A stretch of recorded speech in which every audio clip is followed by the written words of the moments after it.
ಗುರುಗಳೇ, ಪುರಾಣ ಎಂದರೇನು? ಉತ್ತಮ ಪ್ರಶ್ನೆ. ವೇದ ಜ್ಞಾನಯುಕ್ತ, ಪುರಾಣ ಅಗ್ಗದ್ದು.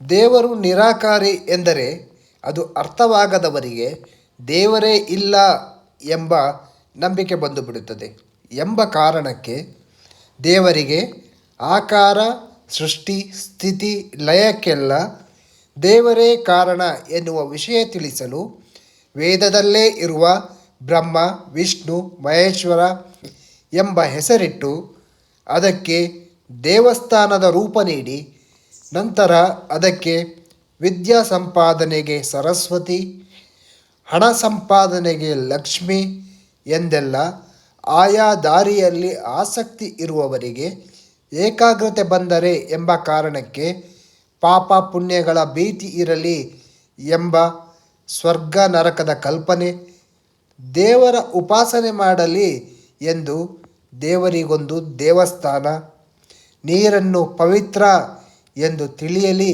ಎಂಬ ಕಾರಣಕ್ಕೆ ಗಂಗಾ ಪೂಜೆ, ಮನಸ್ಸಿಗೆ ಕಿರಿಕಿರಿಯಾದಾಗ ಸಮಾಧಾನಕ್ಕೆ ಅರ್ಚನೆ, ಅಭಿಷೇಕ, ಕಷ್ಟ ಬಂದಾಗ ಧೈರ್ಯಕ್ಕೆ ಎಂದು ಜ್ಯೋತಿಷ್ಯ, ಸತ್ತವರು ಕಾಟ ಕೊಟ್ಟರೆ ಎಂಬ ಹೆದರಿಕೆ ಇದ್ದರೆ ಅದರ ಪರಿಹಾರಕ್ಕೆ ಸತ್ತವರ ನೆನಪಿಸಲು ಮೃತಶ್ರಾದ್ದ, ಪ್ರಾಣಿದಯೆ ಇರಲಿ ಎಂದು ನಾಗಪೂಜೆ, ಹುತ್ತಪೂಜೆ, ವಿದ್ಯೆ ಕಮ್ಮಿ ಇರುವವರಿಗೆ ಅನುಕೂಲ ಆಗಲಿ ಎಂಬ ಸದ್ಭಾವನೆಯಿಂದ ರೂಪಿತವಾಗಿದ್ದು ಪುರಾಣಗಳು, ಶಾಸ್ತ್ರಗಳು. ವಿದ್ಯೆ ಸಾರ್ವತ್ರಿಕವಾದ ಆ ಕಾಲಕ್ಕೆ ಅದು ಅವಶ್ಯಕತೆ ಇದ್ದು, ಆದರೆ ಎಲ್ಲ ತಿಳಿಯುವ ಅನುಕೂಲ, ಸಾಮರ್ಥ್ಯ ಎಲ್ಲರಿಗೂ ಇರಲಿಲ್ಲ.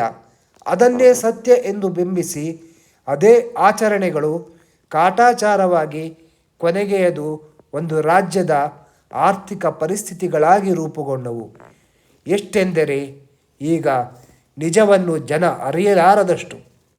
ಗುರುಗಳೇ, ಸಂಪ್ರದಾಯ ಎಂದರೇನು? ಉತ್ತಮ ಪ್ರಶ್ನೆ. ಇವುಗಳಿಗೆ ಎಂಥ ಅರ್ಥ ಇದೆ, ಇದರ ಪ್ರಯೋಜನವೂ ಅಷ್ಟೇ ಇದೆ. ಇದು ಸತ್ಯವಾದ ಕೂಡಿಕೆಯು ವೈಜ್ಞಾನಿಕವಾಗಿದೆ, ಅರ್ಥಪೂರ್ಣವಾಗಿದೆ.